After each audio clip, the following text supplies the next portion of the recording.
Bihar model কি এবার বাংলায় লাগু হবে? বাদ যাবেন কি বৈধ ভোটাররাও? এই কথা উঠছে কেননা ইলেকশন কমিশনের নয়া যে কানুন, সেই কানুনে বিহারে যে 56 লক্ষ ভোটার বাদ গিয়েছেন, তারা কিন্তু এর আগে লোকসভায় ভোট দিয়েছেন। আর তাই 26-এর বিধানসভা ভোটের আগে রাজ্য শাসক দলের চিন্তা বাড়াচ্ছে বিশেষ নিবিড় সমীক্ষা। বিহার মডেল বাংলায় চললে বাদ যেতে পারে বৈধ ভোটাররাও, এরকমই আশঙ্কা তৃণমূল কংগ্রেসের। মঙ্গলবার ইলামবাজারের প্রশাসনিক সভামঞ্চ থেকেও নির্বাচন কমিশনকে এসআইআর নিয়ে তোপ দাগলেন মুখ্যমন্ত্রী মমতা বন্দ্যোপাধ্যায়। শুভেন্দু আর কি করেই বা চুপ থাকেন? পরিযায়ী ফেরানোর নামে রোহিঙ্গাদের আশ্রয় দেওয়ার পাল্টা অভিযোগ তুললেন বিরোধী দলনেতা।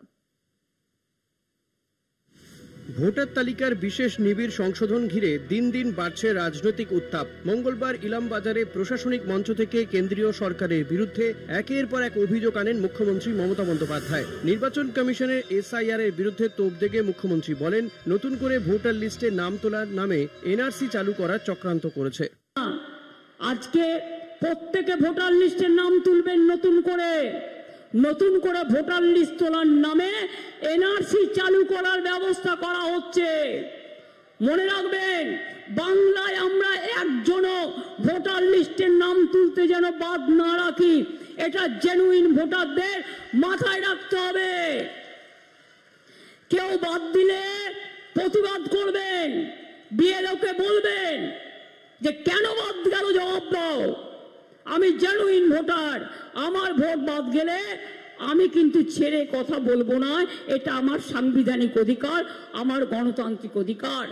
পাল্টা বিরোধী দলনেতা শুভেন্দু অধিকারীর দাবি, পরিযায়ীদের ঢাল করে রোহিঙ্গাদের ঢোকাতে চাইছেন মুখ্যমন্ত্রী। রোহিঙ্গা মুসলমানদেরকে বাংলাদেশি মুসলমানদেরকে দিতে চাইছেন কেন?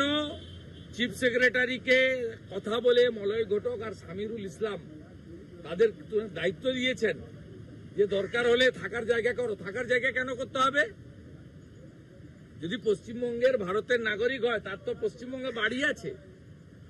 উনি আসলে বিভিন্ন রাজ্যে পুশব্যাক হচ্ছে যে বাংলাদেশি মুসলমান এবং রোহিঙ্গা, তাদেরকে এখানে এনে এমনি শেষ করে দিয়েছেন। 1 কোটির বেশি বাংলাদেশি মুসলমান আর রোহিঙ্গা ঘুষপেটিয়া ঢুকিয়েছেন অনুপ্রবেশকারী, বাকিদেরকেও ঢোকাতে চাইছেন।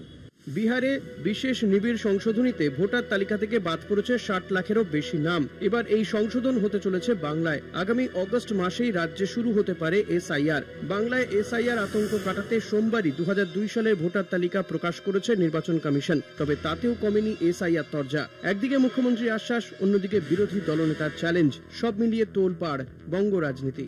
কলকাতা টিভি।